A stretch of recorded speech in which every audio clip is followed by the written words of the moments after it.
Hello everyone, welcome back to another short video of the GEMS Academy.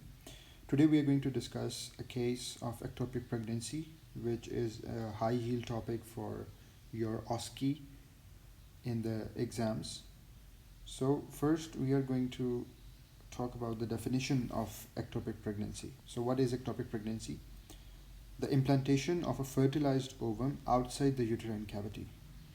So after fertilization of the egg by the sperm, when it becomes an ovum, it is then implanted outside the uterine cavity inside the fallopian tube, and that is known as ectopic pregnancy.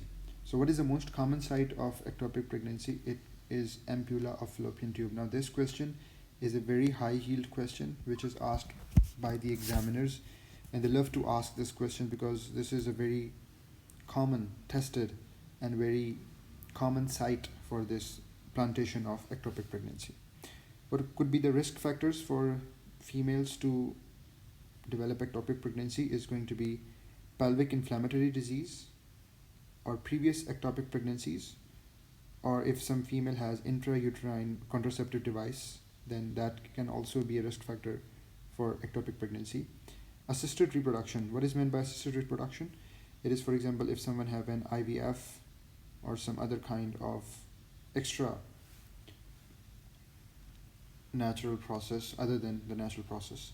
The last one, risk factor we have is tubal surgery. So these are the common risk factors that you can say if the examiner asks you about the ectopic pregnancy, what can be the precipitating factors of ectopic pregnancy.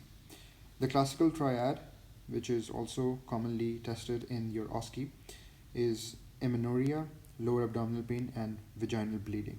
Now, along with this, the lower abdominal pain you can also cause in the right iliac fossa pain. So if there is right iliac fossa pain and we have a female, so what you can do is you can suspect ectopic pregnancy in that case. Signs of rupture of ectopic pregnancy is a severe abdominal pain. There will be shoulder tip pain. Patient will be hypotensive. They will have tender abdomen and cervical motion tenderness. There will be cervical motion tenderness as well. So now hypotension, it can also indicate towards a shock situation in this patient. Shock situation. How the diagnosis is made of ectopic pregnancy? So the patient presents us with these symptoms. What we are going to do is we are going to do a pregnancy test which will be positive, and then the β-hCG, the pregnancy test will be what? It will be β-hCG. So now the β-hCG value will be lower than the expected, and then what we will do, transvaginal ultrasound. It will be empty uterus and there will be an adnexal mass.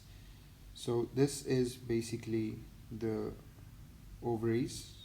I'm just going to make a diagram here, and then we have another side of ovaries here, and then we have this uterus and then cervix and vagina. So what happens is that in ectopic pregnancy, the egg and the sperm, they will mate here and they will fertilize, and then instead of this coming down here and implanting in the uterine wall, this ovum is going to be implanted in this fallopian tube wall here. So this is the ampulla of fallopian tube, and it will be implanted over here.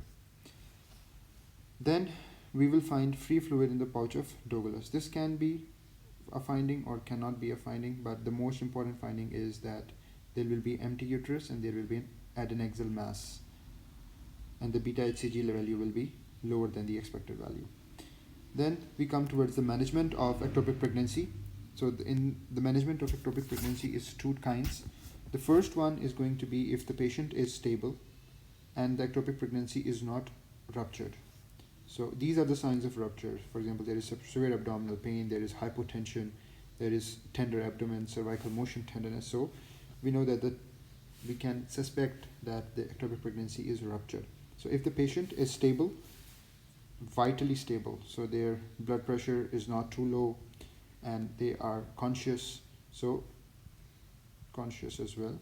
So if they are like that, then it's going to be a stable patient and their ectopic pregnancy is unruptured. Then what we are going to do is we are going to give methotrexate. Now this methotrexate is given before 22 weeks. If the pregnancy is less than 22 weeks, then we are going to give methotrexate. If not, then we are going to go for laparoscopic surgery. Okay, or we can do the laparotomy. But if the patient is unstable and the ectopic pregnancy is ruptured, we have these signs of rupture: severe abdominal pain, severe shoulder tip pain, hypotension. So we have a shock situation, and the patient is vitally unstable and patient is not conscious, or the patient has lots of blood. Then what we are going to do is we are going to perform an emergency laparotomy. And then we have two options. If the patient has a complete family, okay, complete family, and the second situation is incomplete family. So if the patient has a completed family, for example, the patient is old and they say that they have completed their family, they do not want any more pregnancies, then what we can do is we can perform this salpingectomy, in which we will remove the fallopian tube. But if the patient says that they have an incomplete family and they want to get pregnant in the future, then what you are going to perform is another kind of surgery known as salpingectomy, in which you will remove this adnenaxal mass from the fallopian tube, and then you are going to repair this fallopian tube from here so that they have a chance of getting pregnant again in the future. Last, we have some traps for OSCE, which the examiner can ask you if we can do DNC. The DNC is what? It's dilate and curettage. So DNC is usually performed for planned abortions in the clinic or at the hospital. So you're going to say that no, we do not perform DNC. Instead, we go for laparotomy or laparoscopic surgeries like salpingectomy or salpingectomy. And then also do not delay surgery in case of shock. So if patient has lost a lot of blood and the patient is in shock, as in the case of ruptured ectopic pregnancy, so you're going to say no, we cannot delay surgery in shock. For example, the examiner can ask you that if the patient has lost a lot of blood, what you can do is let's wait and we are going to give the patient blood, and when their HP gets better or their volume hypotension resolves, then we're going to go for surgery. You're going to say no, we cannot delay the surgery in case of shock. This was all for ectopic pregnancy, and I hope to see you in the next lecture. Don't forget to subscribe.